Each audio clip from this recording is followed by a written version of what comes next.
The air in the upper room throbbed with a strange mix of Passover joy and an unspoken dread.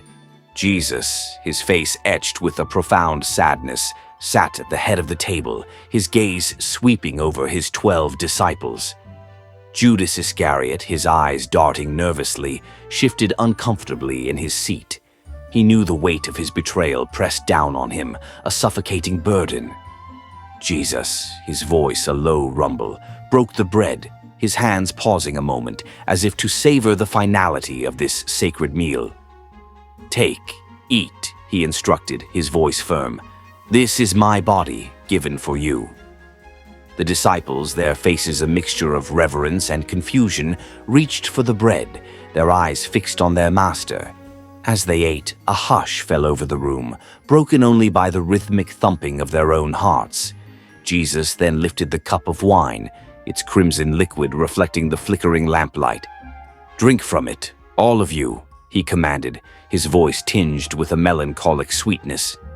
"This is my blood of the covenant, poured out for many for the forgiveness of sins." The disciples, their faces pale, exchanged bewildered glances. The weight of his words, heavy with symbolism, settled upon them like a shroud. They drank, the taste of the wine strangely metallic, a bitter echo of the impending tragedy. Peter, his brow furrowed, leaned towards John, his voice a hushed whisper. "What does he mean, Master?" he asked, his eyes wide with concern. "Is something terrible going to happen?" John, his gaze fixed on Jesus, shook his head slowly.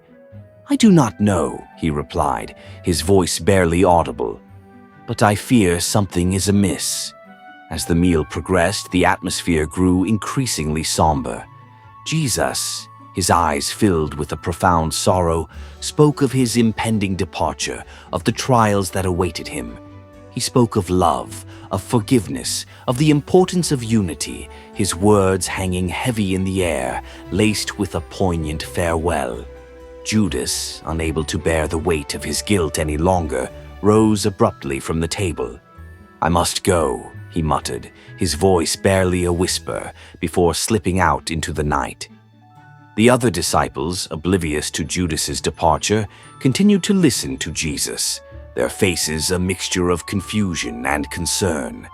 They felt the weight of his words pressing down on them, a sense of foreboding growing within them. After the meal, Jesus, in a gesture of profound humility, washed the feet of his disciples, a simple act that spoke volumes about his love and service. He knelt before each of them, gently washing their dusty feet, his touch a source of comfort and peace. As he washed Peter's feet, the disciple protested. "Lord, you shall never wash my feet," he exclaimed, his voice filled with astonishment. Jesus, his gaze unwavering, replied, "Unless I wash you, you have no part with me." Peter, humbled and ashamed, bowed his head, allowing Jesus to continue. After washing their feet, Jesus led his disciples to the Garden of Gethsemane, a secluded olive grove where they often retreated to pray. The air was thick with the scent of blossoms and the soft rustle of leaves, but the tranquility was shattered by the weight of impending doom. Jesus, his soul heavy with anguish, withdrew from his disciples, seeking solace in prayer. He agonized over the fate that awaited him, his human nature battling against the divine will. "Father," he prayed, his voice choked with emotion, "if it be possible, let this cup pass from me. Nevertheless, not my will, but yours, be done." The disciples, exhausted and bewildered, struggled to stay awake, their eyelids heavy with sleep. They knew something momentous was about to unfold, but the full extent of their master's suffering remained shrouded in mystery.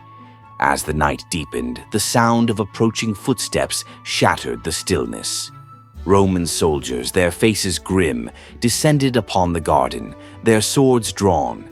Judas, his face contorted with a mixture of fear and betrayal, led them to Jesus, betraying his master with a kiss. The disciples, awakened by the commotion, watched in horror as their master was arrested, their protests falling on deaf ears. They scattered, fear and confusion gripping their hearts, leaving Jesus alone to face his fate. The Last Supper, a meal imbued with both joy and sorrow, had come to a tragic end. The bread and wine, once symbols of hope and redemption, now seemed to echo with the weight of betrayal and the inevitability of suffering. The disciples, scattered and bewildered, were left to grapple with the profound implications of their master's arrest, their faith shaken to its core. The memory of the Last Supper, however, would forever remain etched in their minds, a poignant reminder of Jesus' love, his sacrifice, and his unwavering commitment to his divine mission.